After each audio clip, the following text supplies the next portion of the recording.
Good morning, everybody. Hope you had a great weekend. Fox News alert now. The Obamacare website crashing yet again overnight. If you tried logging on, this is what you saw. An error screen that reads, please try again later. And too many folks have seen that. Welcome as we start a new week here on America's Newsroom. I'm Bill Hemrick. Good morning at home. We'll try again later. We'll try. We're just going to say goodbye. We'll try again later. Hit refresh. Good morning, everybody. I'm Martha McCallum. So the issues, as we've said, continue today as the Obama administration is scrambling to get this whole thing fixed. But top Republicans are saying they think this may just be the beginning. The website was supposed to be the easy part of this. So I see actually this is just the tip of the iceberg of problems with bigger problems to come. But the Democrats, I think, are at a point of high anxiety. All right, that was Senator Barrasso from yesterday. Kathleen Sebelius is on the hot seat this week, testifying on what has been an unmitigated disaster. Jonah Goldberg leads our coverage, editor-at-large, National Review, and a Fox News contributor. Jonah, good morning to you. You've been studying this all weekend. Another crash overnight. What happened this time? Yeah, this was with one of the contractors, basically the data services hub, which provides the information to the insurers and to other government agencies. It went dark and sent everything into a tailspin. They say they're going to try to fix it as quickly as possible. Okay, so Republicans were talking all weekend.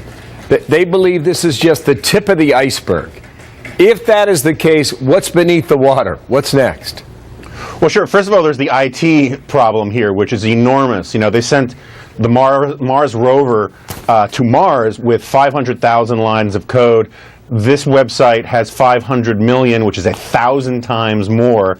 It's a huge mess. Most IT experts on the record, and all of them off the record, say there's no way they'll get this done by November.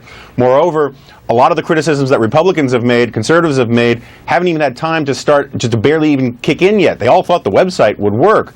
And so, almost the overwhelming majority of the signups so far are under Medicaid, which does not help fiscal solvency and puts the insurance companies under a lot of pressure. That is another good point. And the Mars Rover is still communicating by the day. Listen, there was a deadline given out late on Friday that by the end of November, all this will be worked out. Now, what do you make of that?